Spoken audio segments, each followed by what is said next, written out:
What would you do if the man you were about to give your entire life to suddenly demanded you pay a six-figure invoice right at your engagement dinner? Julian looked me dead in the eye, his voice dripping with sweetness but edged with a chilling cold. If you truly love me, you'll pay off my student debt. Think of it as a dowry so we can start our future with a clean slate. The room went dead silent. Julian sat there elegant and composed, certain that in front of our high society friends I would never dare say no, for the sake of my own dignity. He thought my love was a blank check, and he was the one holding the pen. But Julian made a fatal mistake.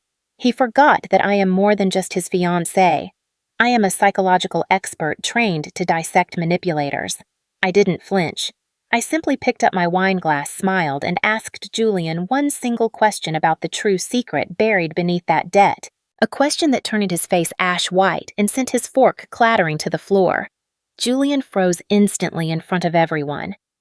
That night, as he frantically deleted messages and dropped to his knees begging, I realized I wasn't even angry. I was just disgusted.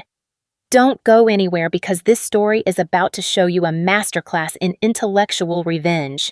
I'm going to reveal the shocking twist of where that money actually went and how I made this greedy man lose his career and reputation in less than 24 hours.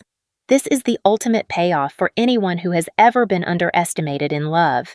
My name is Tiffany, and at 38, I have spent over a decade building a reputation as a high-profile therapist and instructional designer. My career is dedicated to deconstructing complex human behaviors and designing pathways for people to reclaim their lives, a profession that requires a steady hand and an even steadier heart. I had always prided myself on my ability to see through the fog of human emotion, yet even the most seasoned navigator can be blinded by the sun when it shines too brightly. The evening was draped in the kind of manufactured elegance that only a top-tier Manhattan networking dinner can provide. Crystal chandeliers cast a fractured, shimmering light over a room filled with influential figures, people who valued decorum as much as they valued their net worth. I sat at the center of a long mahogany table draped in charcoal silk that matched the professional armor I had worn all day. Next to me sat Julian, my fiancé of 3 months, looking every bit the part of the successful man I thought I knew. He was charming, attentive, and had spent the last hour effortlessly weaving himself into conversations with my most prestigious colleagues. To any onlooker, we were the ultimate power couple, a vision of stability and late-season romance. But as the main course was cleared and the wine continued to flow, the atmosphere shifted. It started with a subtle change in Julian's posture. He didn't lean toward me with the warmth of a lover. He pivoted with the precision of a prosecutor. He tapped his spoon against the side of his glass, drawing the attention of the entire table. A dozen pairs of eyes, including those of my mentor and several potential clients. My professional instincts, usually so sharp, felt a dull throb of alarm.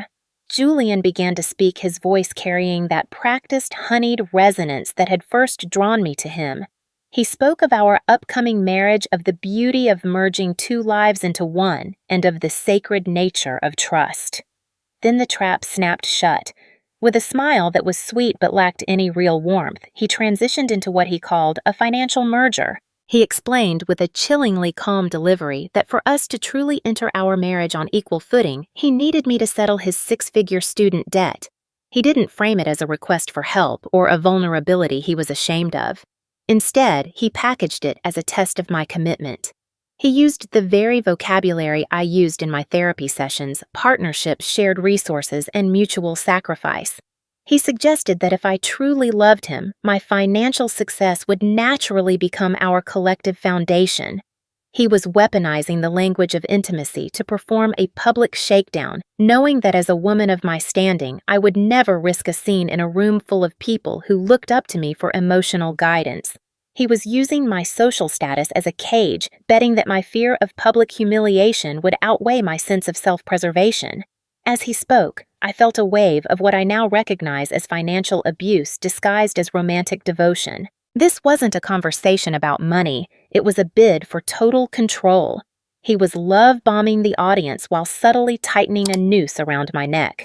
I looked around the table and saw the expectant, slightly uncomfortable smiles of our guests. They were waiting for me to play the role of the supportive, wealthy fiancé. Julian reached into his breast pocket and produced a velvet box, flipping it open to reveal a stunning vintage ring, a piece he had described many times as a priceless family heirloom. It was supposed to be the final seal on our merger, the ultimate gesture of his devotion. Yet as the light hit the diamond, I didn't see a symbol of forever. I saw a flicker of raw anxiety in Julian's eyes that lasted only a fraction of a second. It was the look of a man who was over-leveraged and desperate. In that moment, my professional training took over, stripping away the romantic haze. I realized the ring wasn't a gift from his heart, it was a bribe. Or perhaps worse, it was a piece of collateral he had likely pawned and needed my money to truly own. He wasn't offering me his history, he was trying to sell me his liabilities. He sat there chest puffed out, waiting for my grateful yes to confirm that I would take on his burdens in the name of love. I felt the weight of every eye in the room pressing down on me. Julian's hand was extended, the ring shimmering between us like a poisoned lure. He expected me to be flustered, to be swept away by the grandeur of the gesture, or at the very least to be too polite to question him. Instead, I felt a strange, cold clarity settle over me. The instructional designer in me began to map out the flaws in his logic, while the therapist in me identified the predatory pattern of his coercion. I didn't reach for the ring. I didn't blush. I slowly picked up my wine glass, took a deliberate sip, and set it down with a click that seemed to echo in the sudden silence. I looked Julian directly in the eye, ignoring the velvet box entirely. I didn't argue with his premise or defend my bank account. Instead, I asked him one surgical whispered question about the specific date he had supposedly inherited that ring and the name of the estate lawyer who handled it. I saw the air leave his lungs. His confident mask didn't just slip, it cracked down the middle. In that silence, I realized he wasn't asking for a partner, he was scouting for a benefactor. The silence that followed my question was not empty. It was heavy with the sudden, jagged realization that the man sitting across from me was a stranger wearing a familiar face. As Julian fumbled for a response, his eyes darting toward the exits of the restaurant, I felt my professional persona take the lead, distancing me from the heartbreak that should have been there. I began to look at him through the clinical lens I had used for hundreds of patients, stripping away the romance to see the raw architecture of his deception. I realized then that Julian hadn't chosen me because I was vulnerable. He had chosen me because I was strong. In the quiet of my own mind, I began to diagnose the fixer trap I had walked into. As a high-achieving, stable woman, I had spent my life solving problems and building systems of support for others. I possessed what I now call fixer energy, that dangerous innate tendency to see a man's brokenness not as a red flag, but as a project with untapped potential. Predators like Julian don't hunt for the weak, they hunt for the resilient. They seek out women who have the emotional and financial capacity to carry the weight of two people without buckling. He didn't want a partner to walk beside him. He wanted a pillar to hold him up while he rested in the shade of my hard-earned success. I had mistaken his neediness for intimacy and my desire to heal for a sign of a deep connection. As the evening dissolved into a tense, silent car ride home, I started mentally reviewing our entire relationship, and a chilling pattern began to emerge. I remembered the early days of our courtship, how he seemed to speak my language with an almost eerie fluency. He would quote philosophy and emotional intelligence theories that felt so resonant they were practically familiar. That night, after Julian had retreated to the guest room to clear his head, I sat in my home office and pulled a stack of my own published journals and lecture transcripts from the shelf. My heart hammered against my ribs as I began to cross-reference his most profound romantic speeches with my own words. It was a psychological horror unfolding in real time, the vulnerability he shared about his childhood trauma. It was a slightly modified anecdote from my seminar on inner child healing, his grand declaration about the courage to merge financial destinies. It was a bastardized version of a chapter from my instructional course on holistic partnership. He hadn't just studied me, he had plagiarized me. He had used my own professional life's work to construct a perfect man mask, a bespoke mirror designed to reflect exactly what I valued back at me. He knew my triggers, my soft spots, and my intellectual pride because I had written the map for them myself. He had bypassed my defenses by pretending to be the very person I had spent my career teaching others to become. The manipulation went deeper than mere imitation. It was rooted in a cruel exploitation of time and the societal pressures placed on women of a certain age. Julian was a master of late-life anxiety. He knew exactly how to weaponize the quiet fears that sometimes creep in when the house is too still. Throughout our engagement, he had been planting seeds of doubt about my own independence. He would whisper subtle, poisonous thoughts during our morning coffee.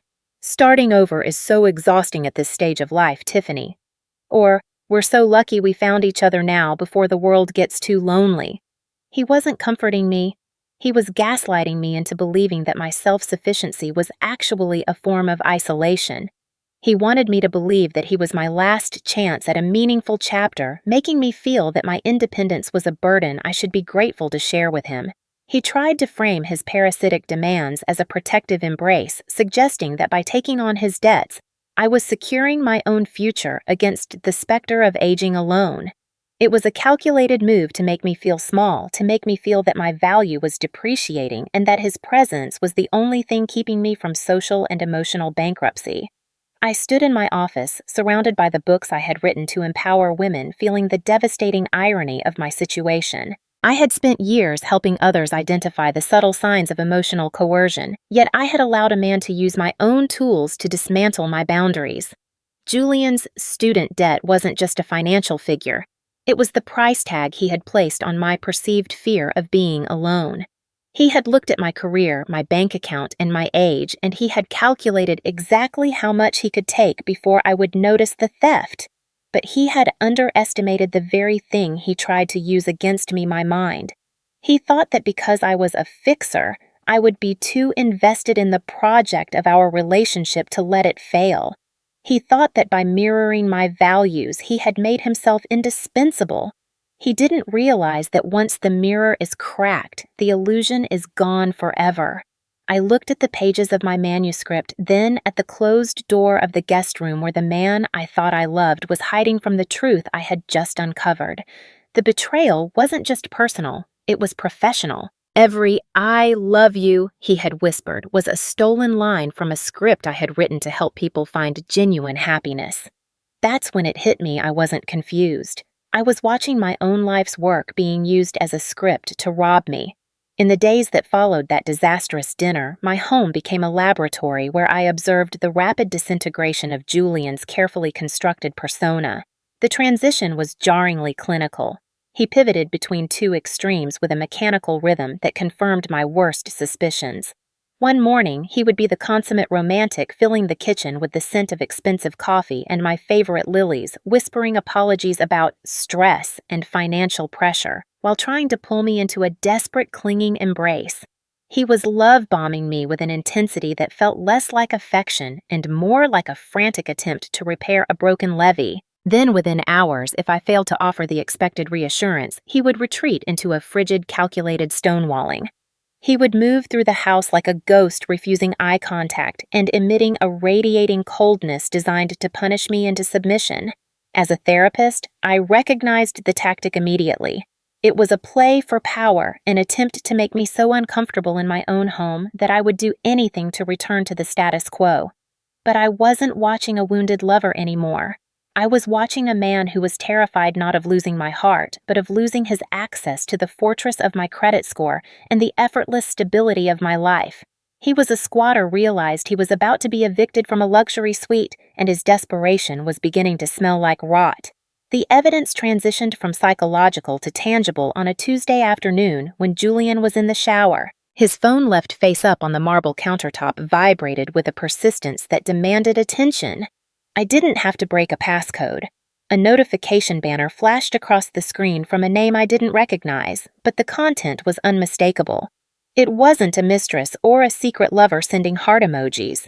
It was a formal, aggressive demand from a high-interest debt collection agency. The six-figure student debt he had used to solicit my sympathy at the dinner was a fabrication. The message referenced lifestyle arrears and defaulted personal lines of credit. The student loans he claimed were holding him back had likely been paid off or consolidated into a mountain of high-interest consumer debt years ago. This was a recurring pattern of a man who lived a life he couldn't afford on the backs of people he didn't value. Driven by a cold, investigative fury, I used the biometric thumbprint he had once insisted I register on his phone for transparency and accessed his cloud storage. What I found wasn't just a betrayal of my trust. It was a blueprint for a serial predator. Deep within a folder labeled Networking was a spreadsheet that made my blood run cold.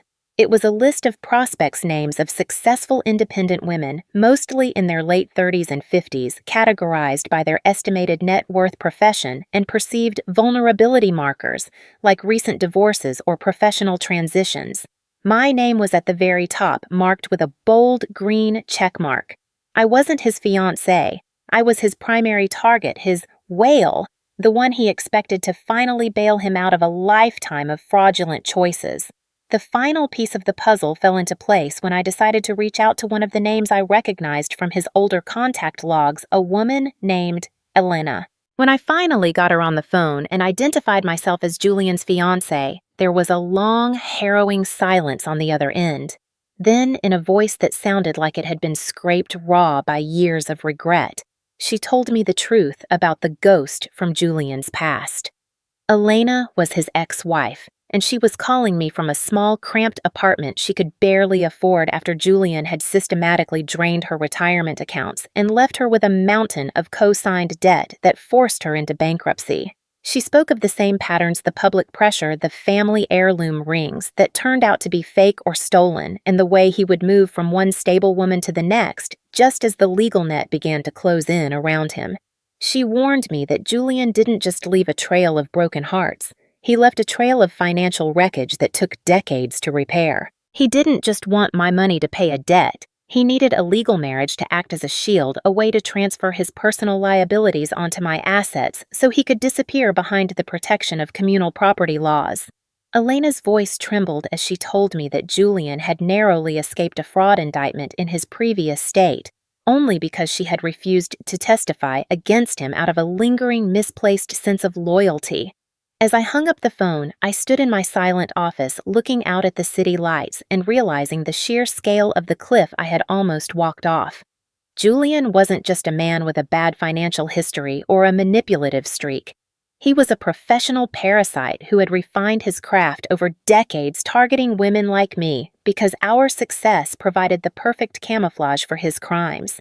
He had used the language of my own profession to lull me into a sense of safety, all while he was measuring the size of my bank accounts and the limits of my empathy. The dinner, the ring, the test of love.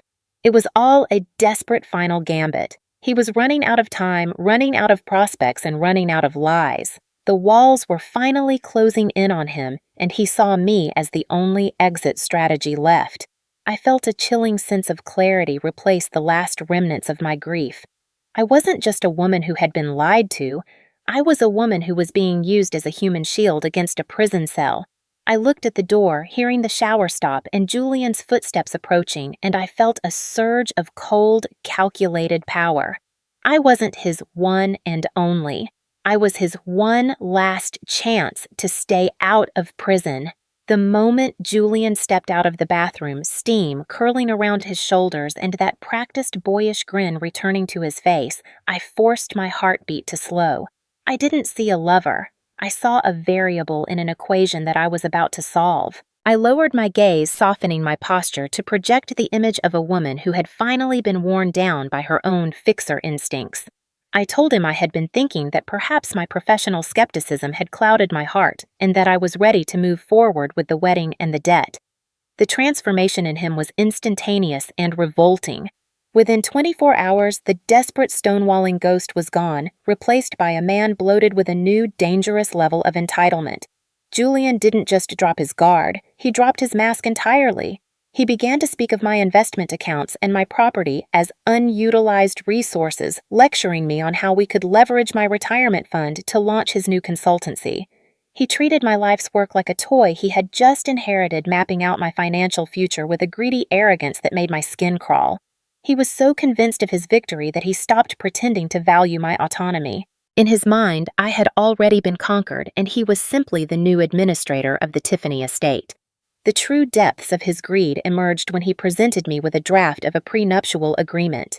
He handed it to me with a flourish, claiming it was for our mutual protection, but even a cursory glance revealed the predatory fine print. Julian had inserted hidden clauses designed to give him a percentage of my intellectual property rights to my books, my instructional courses, and every future seminar I would ever design. He wanted to own my thoughts as well as my bank account.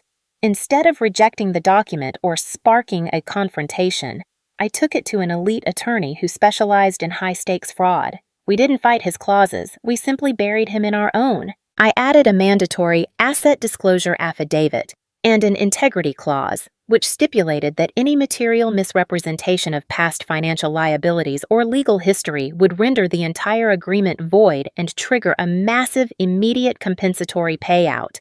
I knew Julian's psychological profile perfectly.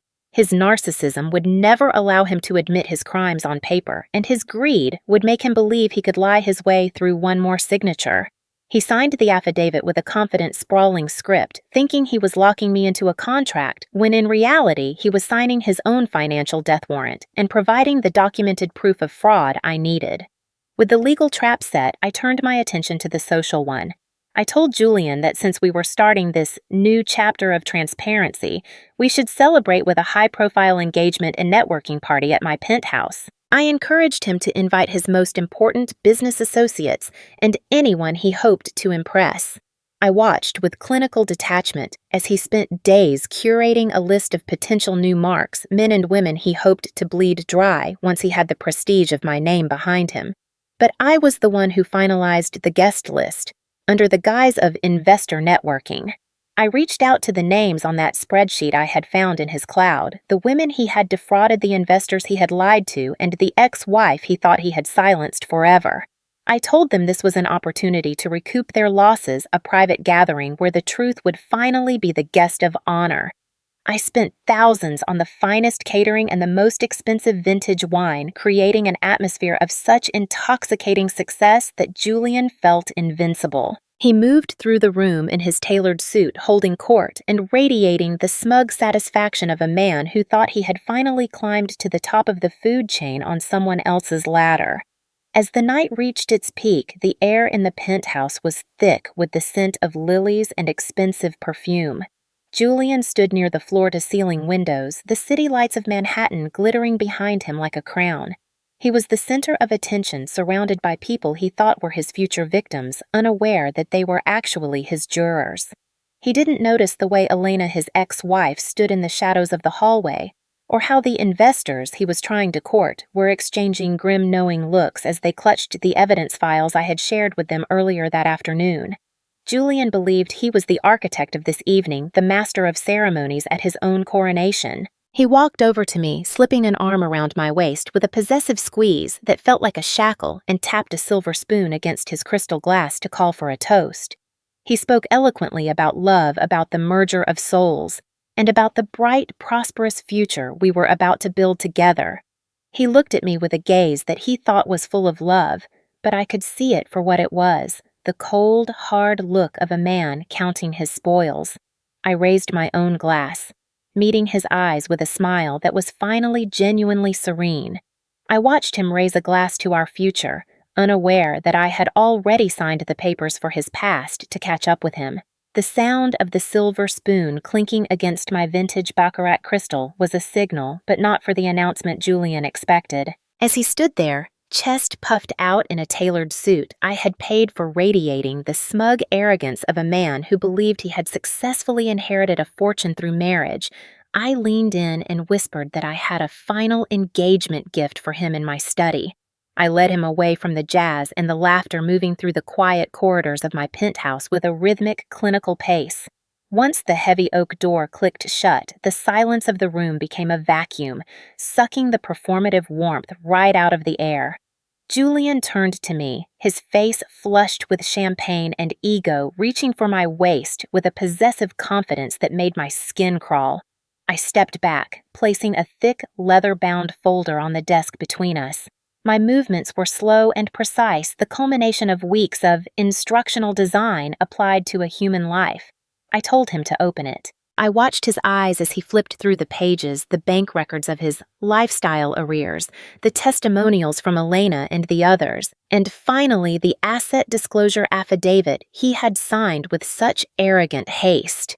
I watched his charming persona shatter in real time, the polished mask cracking to reveal the terrified hollow man beneath.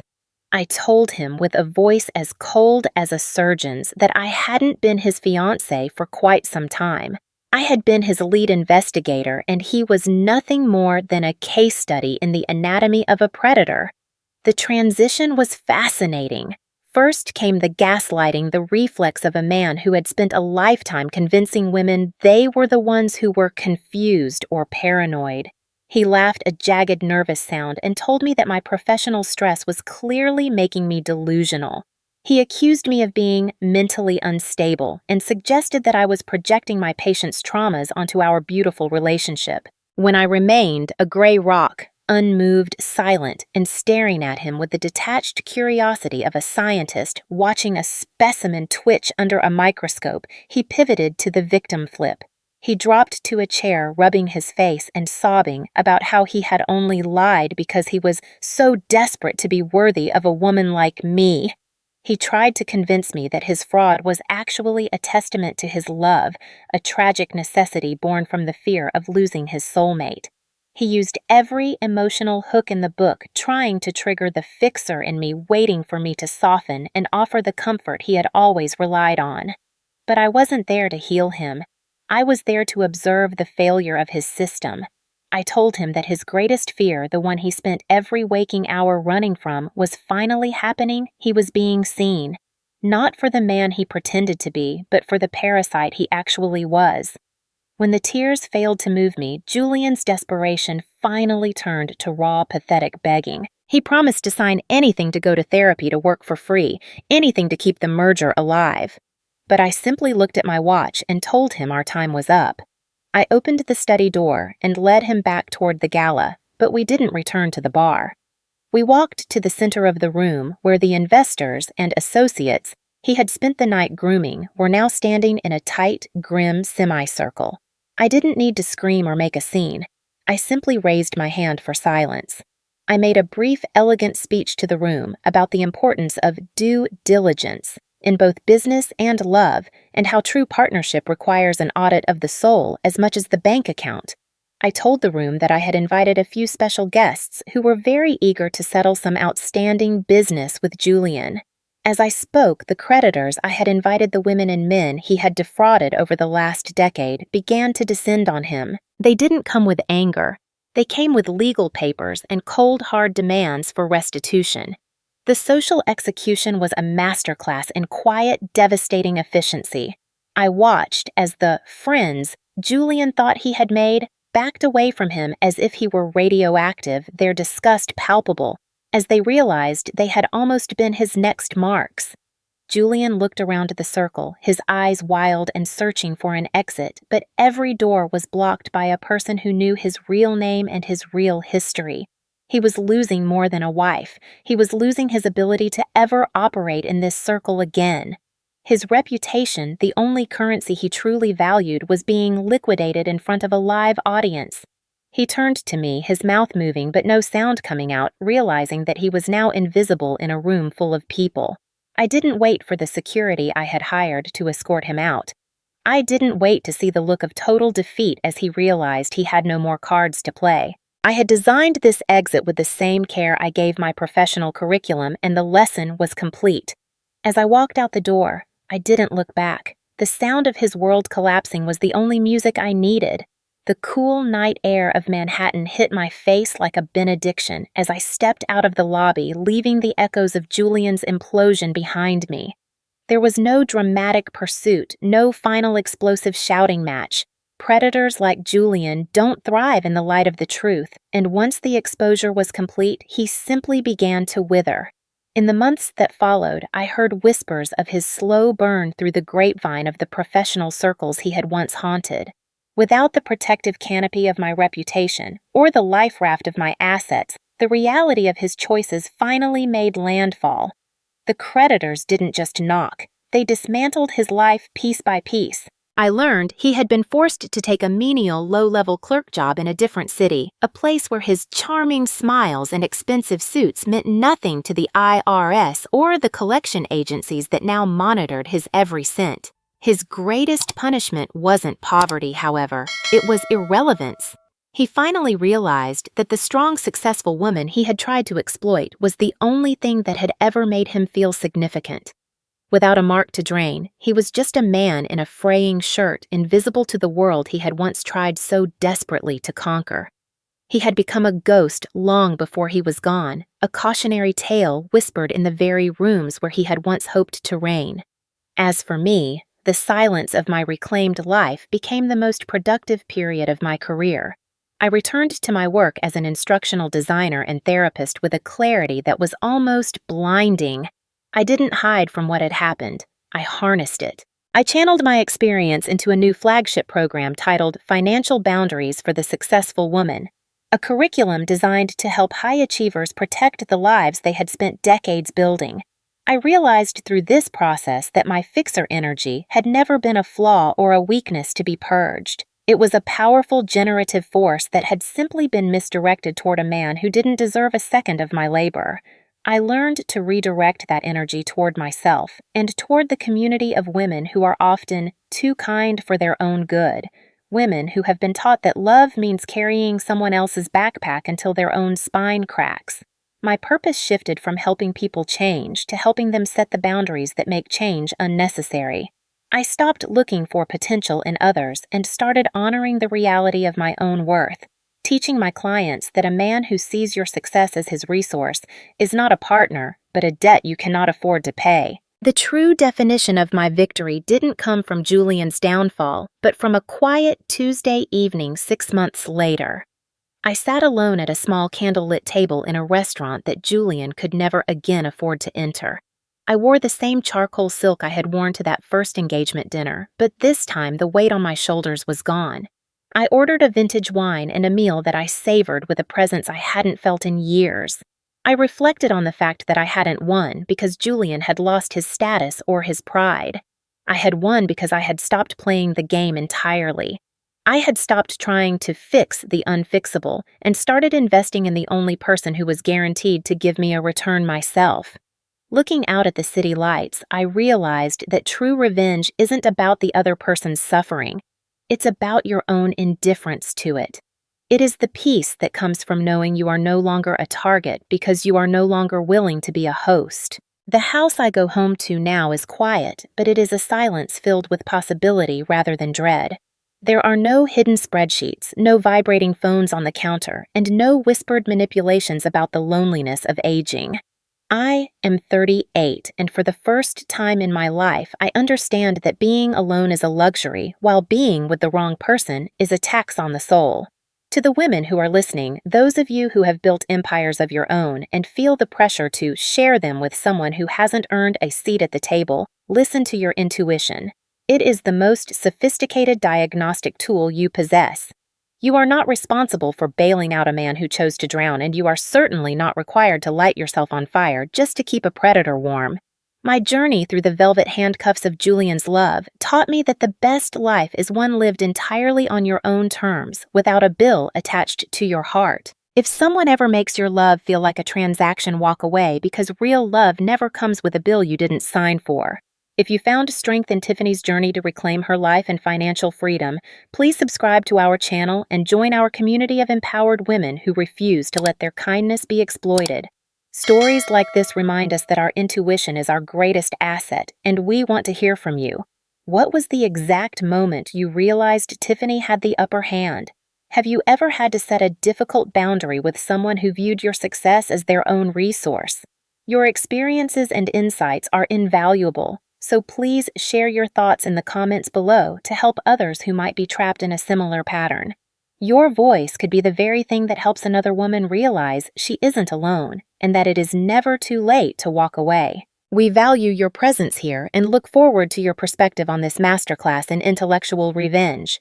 Remember, real love is a partnership, not a debt collection. Stay tuned for more stories of resilience and triumph. And don't forget to hit the notification bell so you never miss a lesson in standing your ground.